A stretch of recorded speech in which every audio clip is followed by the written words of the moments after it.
5 tips to help you lose weight. 1. Don't skip breakfast.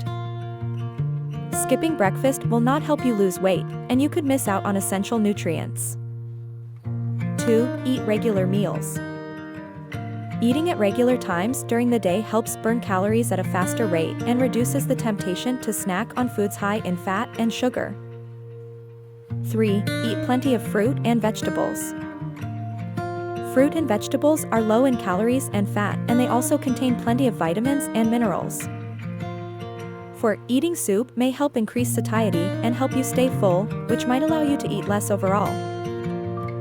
5. Instead of snacking on a biscuit or piece of cake as a snack, have a handful of raw or dry roasted nuts.